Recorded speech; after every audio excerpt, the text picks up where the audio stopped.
The morning show here on Arise News.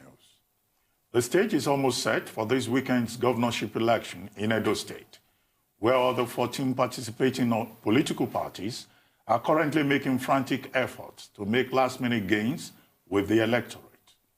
The All Progressives Congress particularly feels hard done by going into this weekend, having lost a bit of momentum when incumbent Governor Godwin Obaseki, alongside his deputy, Philip Shaibu, renounced their membership of the party in July this year before defecting to the People's Democratic Party. So, as APC goes in search of this perceived loss of influence in Edo State, how does the chance of its candidate stand up to the chance of Governor Obaseki at the moment? Will the election be decided by the influence of strong individuals or by the sheer will and wishes of the people of Edo State? Joining us now to have a conversation around this is Hosa Okunbo, a business magnate, investor, philanthropist, and trained commercial pilot, who is also a member of the All Progressives Congress.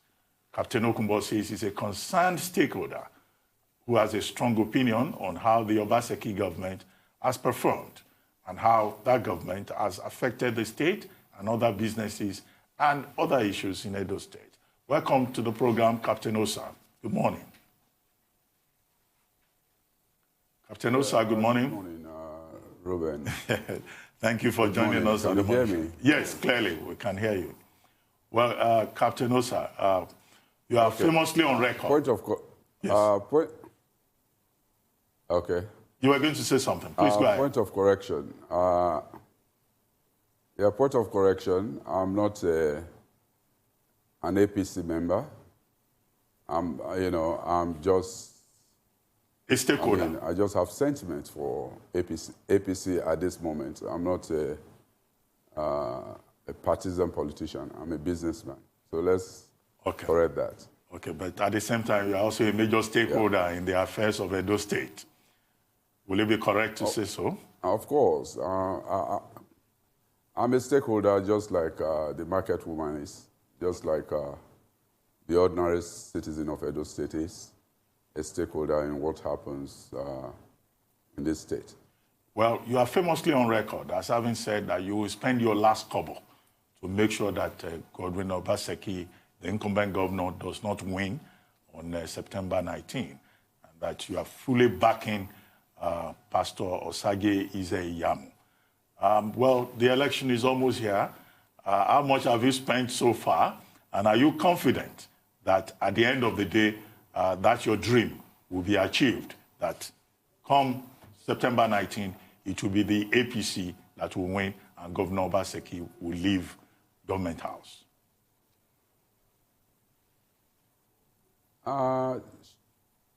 Yes, I actually said so. Like I said in my last interview, if you had read it, when I said I'll spend my last kobo, what I'm trying to say there is that whatever I have to do, to support the candidate who is facing a monster of a state government who has all the resources at his disposal, to do what he likes in this state. Some of us should be committed, to actually supporting a candidate that has not worked for God knows how long.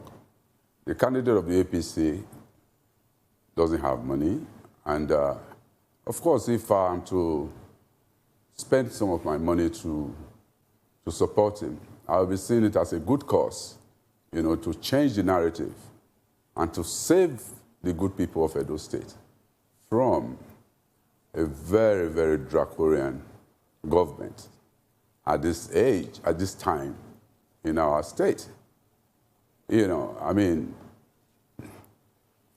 also said that you don't have to have money, to be able to change the narratives. But, you see, money has come to play a very crazy part in our polity in this country, which is very, very bad. It shouldn't really be about money, it should be about values. It's unfortunate that most people in this country today it's all about money politics. You know, we are no longer talking about the values in our society, you know, how we don't see reality anymore because we are influenced seriously by money, which is quite unfortunate. And that's what I'll be telling my people that, look, listen, if it's about money, I cannot outspend a state government. Of course not. Nobody can outspend a state government who has all the resources, you know, to fight its way through an election like this.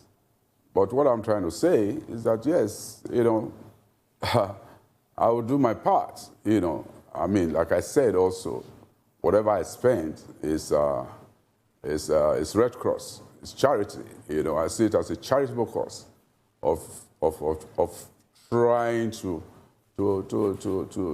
help my people and also take them out of this this very deceitful, very draconian leadership that we have found ourselves. You know, I mean, too much propaganda, you know, and there's really nothing, you know, for us to talk about the government that is in place now, to warrant them to come back. That's what I meant. Captain Okunbo, you have a very cordial relationship with incumbent Governor Godwin Obaseki. You also contributed to his quest to becoming governor. That relationship dates back before him becoming governor. With your exclusive interview with our sister publication This Day, you mentioned how you sponsored his trip to China to meet with investors. You bought tickets for himself and his entire entourage. So one will wonder what went wrong. In that interview, you also called him a deceitful governor, one who lacks the temperament and patience to govern the people and lacks leadership qualities. When did it all go wrong? Now, if you had also read my interview, you know, earlier on, Godwin, I was not very close to Godwin. I was introduced to Godwin by a friend. You know, I mentioned his name, Noge Megison. He brought him to my house in Ikoyi. And he said he wanted to run for governorship. I was quite excited then because, of course, you know, I felt somebody from the private sector was coming to drive the process, you know. And he talked to me, and I said I gave him all. I said I was going to give him all the support because of the relationship, of course, that I had with the late father. And when we kept discussing, and the plans he told me he had for Edo State, I was very excited, really, that our state was once again coming alive, you know, with investments, with development. I mean, that's all I wish for my state, really, because there are so many youths on the streets that it pains my heart every day when they are jobless. So I was ready to support him. And I told you earlier, I said, look, my sponsoring him to China, I mean, buying the tickets and all that, it's not actually because I wanted to show I have money. No, I wanted to relax him. I wanted to relax him. I said, look, my friend, I'm not coming for state government pause. I just want to help here so that we can create the enabling environment for investors, you know. And I was also doing my own investment in the state. But it's unfortunate that what started playing out after, if you read my statements, which I published earlier, I enumerated everything because what I did there really was to tell everybody that, look, this is what I've done. You know, they should ask him, what have I done to him? You know, I've never been so bastardized. You know, I've never been so insulted and attacked in my entire life. Like you know, this is the first time I'm actually granting, you know, an interview on television. I'm a very quiet person. You know, I'm not loud. I'm not that loud person.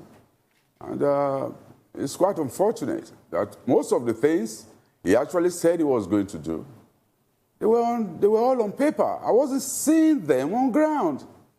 They're not on ground. It's just propaganda. And the unfortunate thing, actually, is that, you see, the guy is so smart. He went ahead and hired most of the elites' children in this town. Most of the elites' children are working under him, propagating what is not there. So he was able to capture the elites. Of course, I was also a victim when he asked for my daughter. But I could sit through the screen. You know, I couldn't be bought with any money or influenced by any money. So because of that, he was able to cover up a lot of his mess here. So the elites couldn't speak because most of their children were working with him. And the uneducated were oppressed. And hey, come on, I can't be oppressed. I could have said, okay, I don't live here, I don't live. I've always related with my roots. So I'm in touch with my roots. I'm in touch with Benin. I don't live here, but it's like I live here. So, I mean, I know what is going on. And for me, it's not really anything personal to say, but he took it personal. He took it personal because he felt I wanted to run against him and all that. You know, I mean, I'm a businessman. Like I said, I've set a trajectory for myself, which is business. And to God be the glory, you know, I've been successful, you know, in that line. You know, like I said, I wasn't ready to learn a new thing at this age. So he was quite frightened that I was coming to run against him, and he had set up a war room, you know, to attack me. And I kept appealing to him that, look, I'm not here I don't want to run against you, you know. But at the end of the day, you know, what was playing out, a lot of people he had demarcated. Of course, his predecessor, he was able to demarcate him by propaganda and all that. And that's what he also wanted to extend to me. For me, you know, why I had to be dragged out of my comfort zone is because I'm not a politician. You know, a politician, naturally, you attack them with all kinds of things on social media and all that. They just say, okay, you know, and they move on because they are politicians. They're already dancing in the market square anyway. But as a businessman, because of my compliance and also because of my due diligence, which he knows because it's from the private sector also, when he couldn't damage my businesses physically, he went after my due diligence to be attacking me, and the more he attacked me, the more I reply, because I had to reply. Because tomorrow they are going to ask me, say, you were attacked. This is what was said about you. How did you reply? So he kept dragging me out until I found myself in the market square dancing. I mean, it's quite unfortunate, you know, that, because yes, I said that he lacks the quality of leadership. That is very true. I mean, for somebody who could not tolerate somebody that brought him, you know, Adams Oshomole virtually choked him down everybody's throat in this state to make him governor. He worked with Adams Oshomole for 8 good years as an economic advisor. And the only thing I asked him, I said, look, come, my brother, how come you were able to work with Adams Oshomole for 8 years? You managed Adams Oshomole for 8 good years as his economic advisor, working under him. How come you cannot manage him now, you being his boss? Because, I mean, him being the #1 citizen of Edo State today, he's our boss, he's our leader, whether we like it or not. He's the #1 citizen of Edo State. So he has now become Adams Oshomole's boss. How come he couldn't manage him for only 2 years? Somebody you work with for 8 years, and you virtually ran that government, and you now become the governor, and you cannot manage that person. I mean, and so many other people who actually worked for him to become the governor of this state.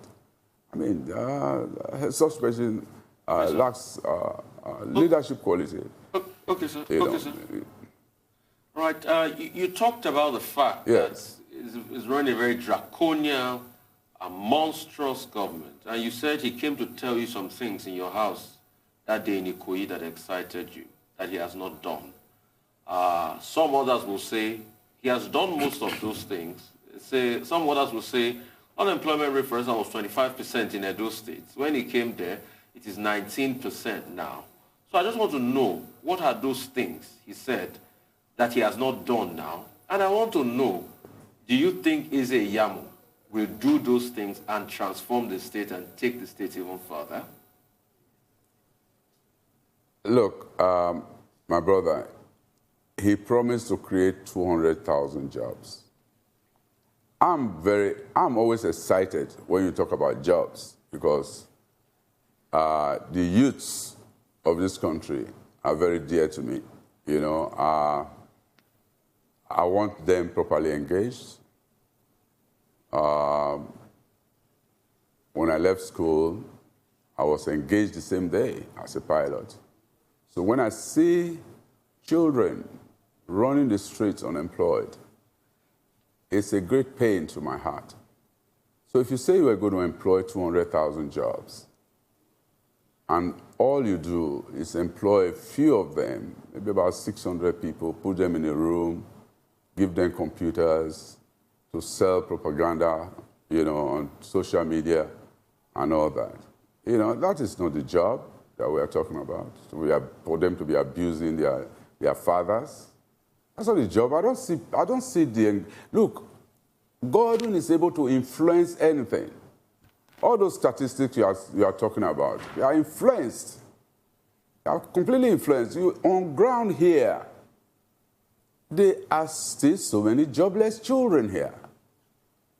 A lot of them out of work. That's why I'm telling you that he selected the elites, the children of most of the children of the elites, and he put them under his payroll so that he could control the elites.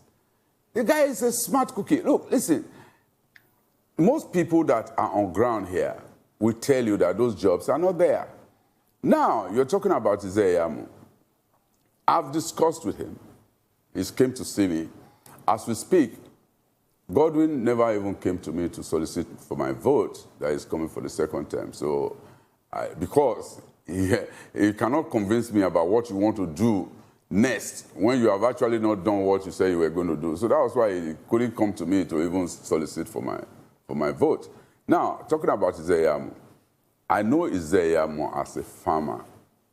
I am a farmer. And the only way I think that most of our children can be taken off the streets is through farming. Farming is the last choice we have. Farming. We can completely send our children to farm. They will be empowered. They will restore confidence to themselves. I'm a farmer, so I know what I'm talking about. I have a farm in Benin. Anytime I go to my farm, I'm excited when I see children working. One of these days, maybe you come out to visit my farm. I have one of the biggest greenhouses. It's not the money, but the fact that those children are engaged is what is giving me. I mean, instead of someone like me to even be encouraged to do more, you are now attacking one of the investors in your state who is also an indigene. I mean, wow, that is completely, I don't know what to say. Look, Ruben, you know me. You know I'm a very quiet person. I've done my businesses for years. I don't make noise. I've never been dragged out like this. I've never been attacked like this by any individual. Not to talk about my own governor. I mean, it's very sad. I feel pain, you know, but I mean, what can I say? Our state must move forward. You know, whatever any of us can sacrifice, you know, to let our people out of this bondage, then I think the people know.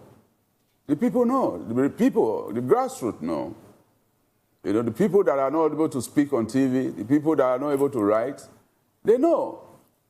That was why he had to capture the elites who will criticize him. Most of the elites' children are with him. I was a victim, like I said. My own daughter, he also asked for. But at the end of the day, I had to pull my daughter out of his system. You know, so Izeyamu, like I said, is a farmer. I've visited his farm. He trains farmers. And even it's practical. It's something he has done practically. He's like a farmer like myself. And he was able to convince me that he will be able to create these jobs, take these children off the street. And I'm praying that he too, you know, he will perform. And of course, he's a Christian. I'm a Christian as well. He's a pastor. You know, and I don't think, I mean, if a pastor comes and starts doing things that he's not supposed to do, at that stage, then I'll know that we don't, I mean, those of us that worship Christ, then we'll have to rethink. But I don't think he's a fake pastor. He's a pastor of the Redeemed Church.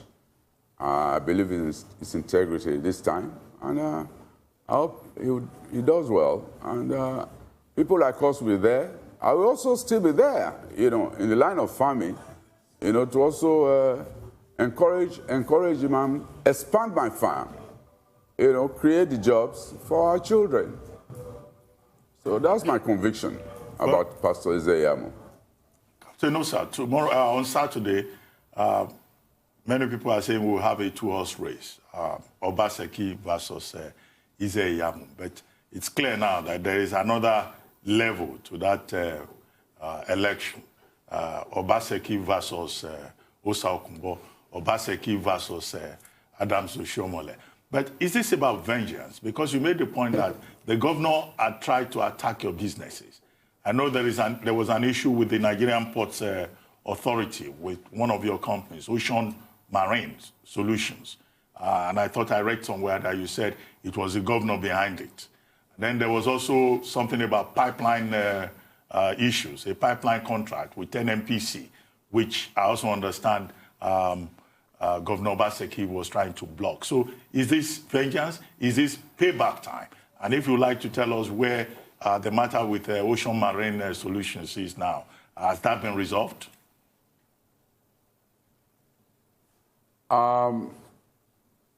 Ruben, yes, sir.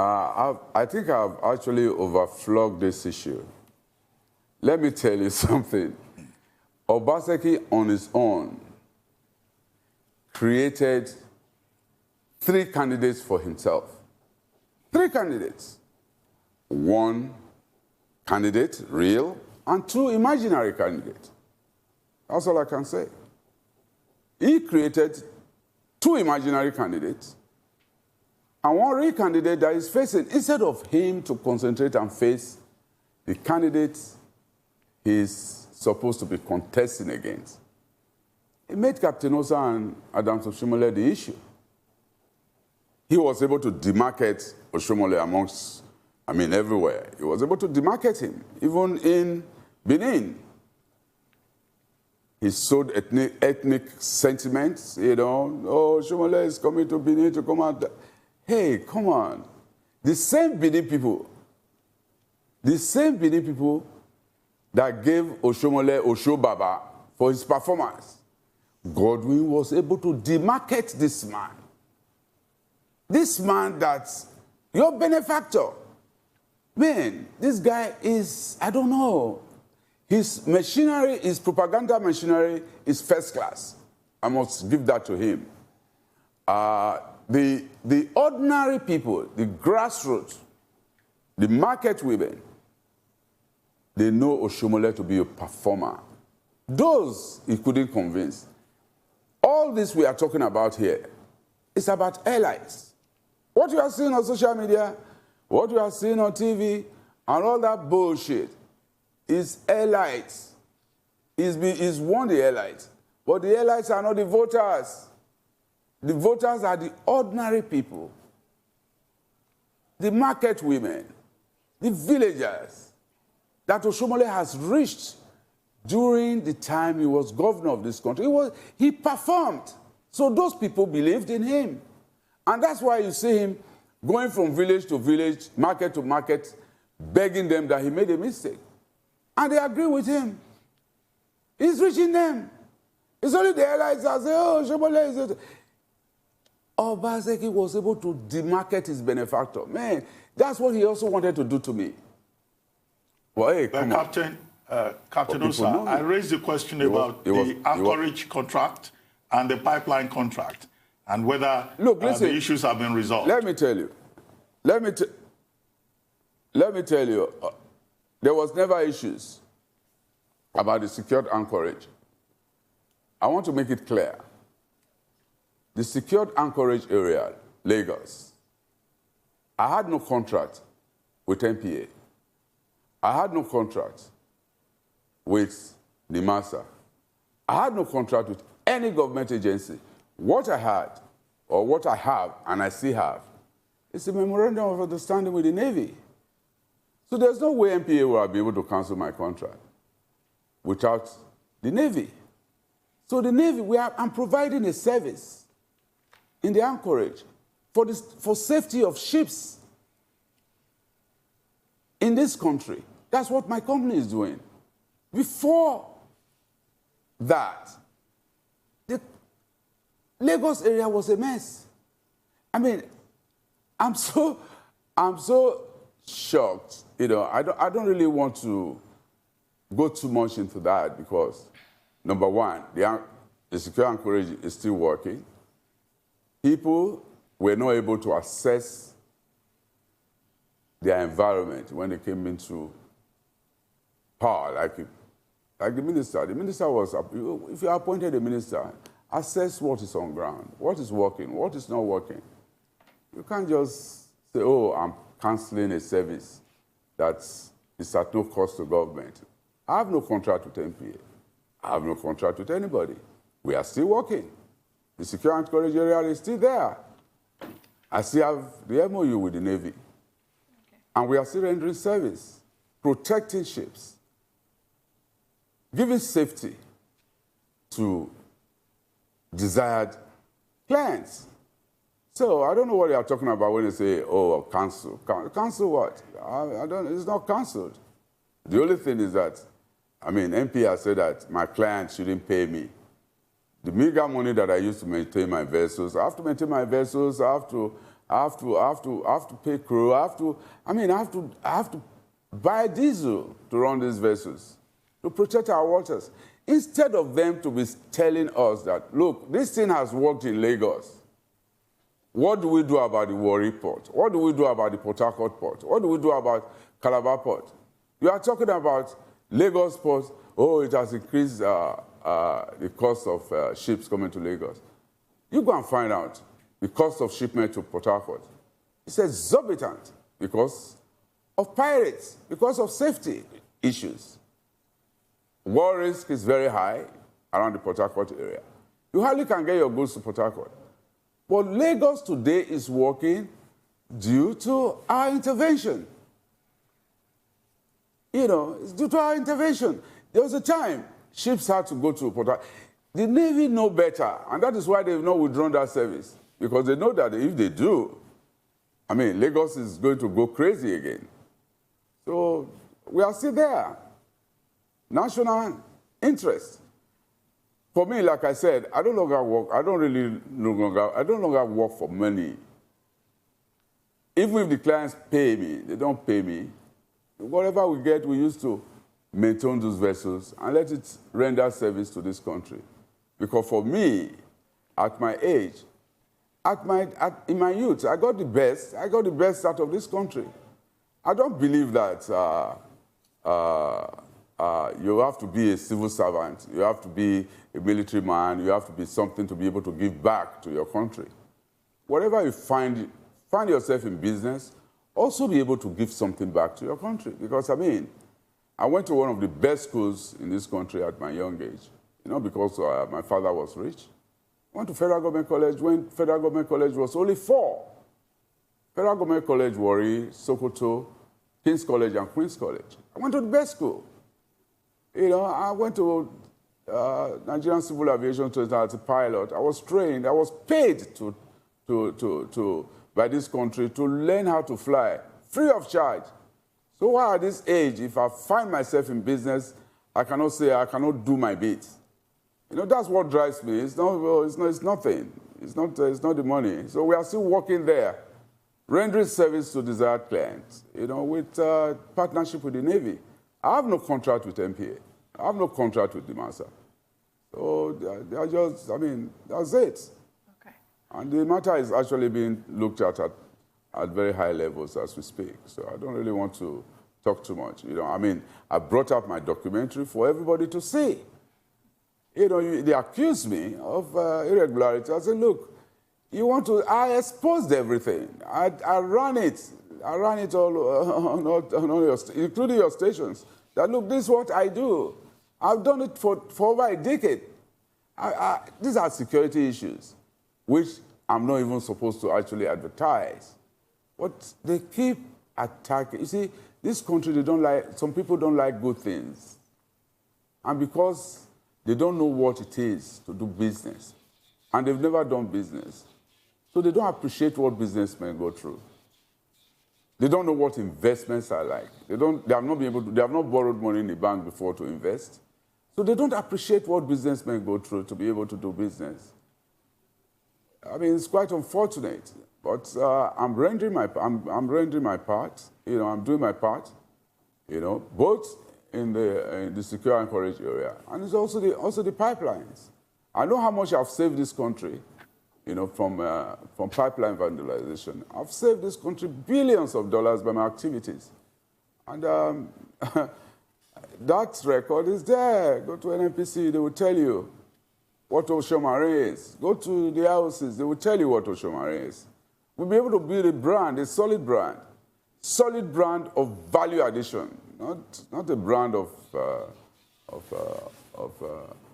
business that take advantage of the state or anything. Well, we give value to whatever we do.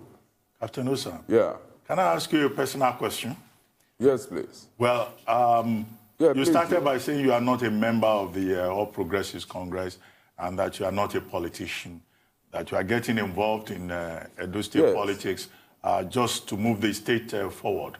But I understand that some of your partners in Ocean Marine and other businesses, that they are not too comfortable with the fact that you are showing such an open interest in politics.